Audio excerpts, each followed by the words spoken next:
ishte e tillë, atëherë nuk do ta fanin shqiptarët. Çfarë ishte kjo dashuri? Ai 70 vjeç, ajo 16 vjeç. Kjo është pedofili. Sigurisht që nuk besoj se është Po çfarë, 16 vjeç, ai 70 vjeç? Pedofilia ishte një pjesë, le të themi, e një marriage of covenant, një martese që edhe Ali Pasha donte të jepte një lloj mesazhi tjetër në vitet e fundit të jetës së tij. Mos e modernizo patriotin tënd Ali Pasha. Ajo i rate këmbët. Dhe i tha më shpëto prindrit. Më shpëto gjyshi, tha. Dakor, por më prindrit apo gjyshi? Ai tha më shpëto gjysh, më shpëto sepse po vjen Ali Pasha dhe nuk e dinte që ai ishte Ali Pasha. Nuk e dinte që ishte. Po, sepse ai direkt ra dashuri ai. Ai ra direkt e mori pastaj në pallatin e vet, domethënë ajo ishte 8 vjeçë, nuk ja dënoi ata. Sa vjeç ishte? 8 vjeçë, 8-9 vjeçë kur e ka marr. Kur e mori ishte e vogël fare, ë? Po, ishte e vogël. Pedofili po s'ka qenë fare. Jo, nuk besoj. Po sa herë u martua Ali Pasha? Ali Pasha u martua vetëm 2 herë, ai ishte u martua një herë që pati 2 fëmijë, domethënë nuk u që pati djem. Se me Vasiliqi nuk pati fëmijë. Ai pati edhe një djalë. Jashtëmartesë? Nuk e kishte me një princesh çerkeze ose gjeorgjiane që kishte në atë Saliu, që ishte i treti i tij, i cili nuk u dorëzua si 2 vëllezërit e tjerë. Kur resumua atë e kishte vendosur në Tepelen, domethënë Saliu, dhe prej Saliut edhe prej Veliut vazhdon edhe linja e tij. Pra ky ishte djali i tij i tretë dhe sigurisht me Vasiliqin nuk pati asnjë. Tani kështu Ali Pasha ishte obez që bëjnë këta piktorë? Po sigurisht ishte pjesë e kulinarisë orientale të asaj kohe. Asnjë nuk diskutohet në këtë pjesë, nuk kundërshtoj që nuk kundërshtoj. Ky ishte obez, ë? Po. Po kështu syti kishte me ngjyrë blu, ë? Syti kishte me ngjyrë blu dhe në të rinjtë kishte qenë. Foto tjetër. Këtu jemi me historianin Gregori Ash.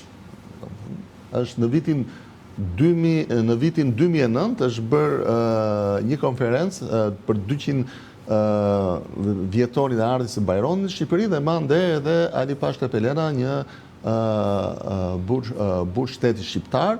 Gregori Ash, për ata të cilët nuk e din, është studius rus i cili ka bërë përkthimet, ka bërë studimet më të mira për sa i përket dokumentacionit të Ali Pasha Tepelenës dhe të Karamamut Pash Bushatliut, të Bushatlive në arkivat ruse.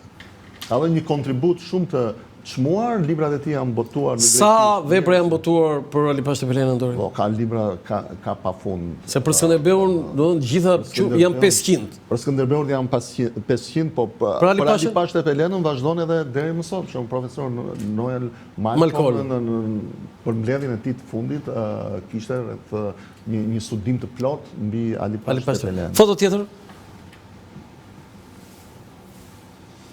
Këtu ke 3 figura të jashtëzakonshme.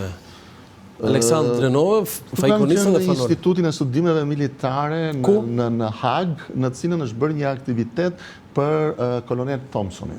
Ka qenë për Thompsonin? Për Thompsonin. Dhe këtu të 3 janë, sepse qoftë Aleksandr, qoftë Azdreni, qoftë Fajkonica, qoftë Fanoli, të 3 kanë dedikuar, Azdreni dhe Fanoli kanë bërë nga një poezi të shquar, kurse Fajkonica ka mbajtur fjalimin kur vdi në ceremoninë e varimit. Pra të 3 këta janë që kam farkëtuar në temi. Dhe tema ka qenë pikërisht imazhi i Thompsonit në Shqipëri. Pra, çfarë përfaqëson Thompsonit për Shqipëri? Foto tjetër? Ç'është ishte kjo? Kjo është te muzeu, fasada. Është fasada, është një nga aspektet më të reja të muzeologjisë që unë e quaj, është pikërisht 140 vjetori 2018, kur kemi bërë të mundur që të projektonin, pra që lidhjen, edhe më pëlqen kjo foto, sepse janë fëmijë që luajnë, njerëz që kalojnë, që shikojnë. Pse 140? 140 në 2018, 140 vjetori i lidhjes së Prizrenit. Lidhje Prizren, s'kishte nga që s'kishte logo. Po, foto tjetër. Lidhja është gjallë, pra që është një e bukur kështu si slogan. E bukur. Foto tjetër? Po. National Historical Museum of Albania. Po, këtu jam në American School of Classical Studies në Athinë, ku në 2018 më bën të mundur për që të hapim një ekspozit për Skënderbeun dhe kam qenë i ftuar deri special. Po, në Athinë për ku kam mbajtur një kumtes për Gjergj Kastriot Skënderbeun, e cila ishte një nga sfidat më të mëdha që neve kishim gjatë vitit gjithkombëtar për Skënderbeun të vitit 2018, bëm të mundur të organizonim një aktivitet në Athinë, por nuk e realizohem dot në Beograd. Okej, foto tjetër? Këtu jam në arkivat çeke në Prag. Pra me çeket. Dhe një nga gjërat më interesante është sepse punojësi i cili mori vesh që ndërkohë isha vizitor, erdhi me një bluzë me flamurin shqiptar sepse kishte qenë turist në Shqipëri. Dhe tregonte. Ai besoi kishte qenë turist në shumë vende, po Shqipëria i paska ruajtur. E kishte mbajtur këtë pjesën dhe thoshte është një nga bluzat më të bukura që un kam, i kishte bërë shumë përshtypje, janë pikërisht fillimet e para të turizmit në themi vitit 2019 ku emri Shqipëri sa fillonte edhe ndjej. Foto tjetër? Un besoj sepse jam në kontakt vazhdueshëm për të gjetur mundësinë që të një dokumenti në cilët Fajkonica përmend, sepse në Çeki ruhet arkivi Meternikut. Dhe si ruhet arkivi i Meternikut, i kancelarit Meternik, një pjesë e madhe e arkivit të tij, i cili ka qenë i shpërndar gjatë. Nuk është zbuluar fare, nuk është parë fare? Ajo është parë, por nëpërmjet mundësive së bashku me mikun tim jemi duke parë mundësinë për të zbuluar letrën që përmend Fajkonica për hartimin e një kushtetute që Ali Pashtet Elena në momentet e fundit ju drejtua Meternikut. Shumë interesant. Tani, këtu ke dalë me Artan Lamen, me mikun tonë të përbashkët, që nuk jeton më. Është ekspozita që është hapur e vitit 2000. Jo, e vitit, e Princvitit? Jo e Princvitit. E kujt? Kjo është me monumentet e humbura në Shqipëri. Se janë ato. Po, të gjitha këto janë monumentet e humbura në Shqipëri, e ka hapur në vitin, në mos gaboj, është vitit 2012 dhe kemi qenë tek Universiteti Europian i Tiranës. Me i tha të Dori, mua më kujtua tani, muzeu kur ishet i drejtor, u kthyer në një, jo thjesht një vend ku vizitohesh dhe të shikohen orendi, pavione dhe objekte, por edhe një qendër për shumë aktivitete, jo thjesht promovime libra, po ekspozita,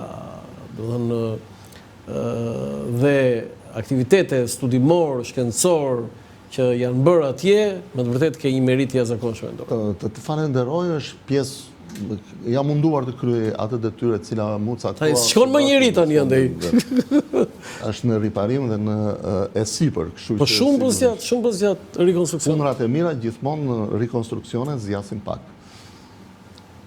Me Artan Lamen, ke diçka e ke në një kujtim që mund të ndash? Unë kam një kujtim shumë të bukur me Artan Lamen, sepse së bashku ishte një ftesë e tij, kishte ndodhur prishja e memorialit të rilindasve në Gjirokastër.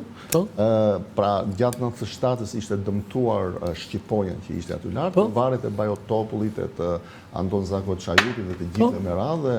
Duke qenë se unë mbaja mend nga fëmijëria ime, për ata që më njohin din që unë jam nga nëna jam gjirokastrit, unë dhe shkoja shpesh edhe në Gjirokastër dhe e shikoja atë vend, ishte një vend që të jepte një ndjesi shumë të bukur shpirtërore kur shikoja këto varet e këtyre rilindasve. Ai memorial gjatë trazirave të 97 ishte prishur dhe nuk ishte ndërmarrë, le të themi ndonjë iniciativë. Mos më thuaj që mori tani. Ka qenë një iniciativë Tanit me forumin e djemve të Gjirokastër, që neve na ftuam, në cilën shkuam me një kontribut privat në cilën u sistemuan sërish të gjitha gjërat si duhet të ishin dhe që vazhdojnë edhe sot dhe kemi qenë në Gjirokastër. Pra kemi pas një korrespondencë, kemi pas takime të shpeshta gjatë asaj kohe, sepse Tan Lamen mbetej një njeri përkushtuar. Unë do ta quaj një kalor sfisnik i trashëgimisë kulturore. Lumt goja Dori për këto fjalë të mira. Një urdhër në një që do të jenë në një titull, do ishte kalor sfisnik i.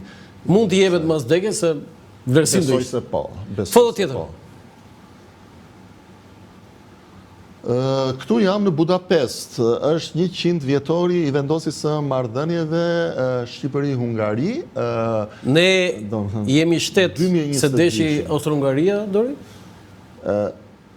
edhe pjesë e interesit të tyre, po unë besoj si gjithandej se nëse nuk ka një dëshirë së brendshme, është e pamundur që të krijohet një shtet. Pra, sigurisht që ata ishin protektorët, le të themi, të kësaj ide. Ishin mentorët tanë? Mentorët, në një farë mënyre, po, do më thënë,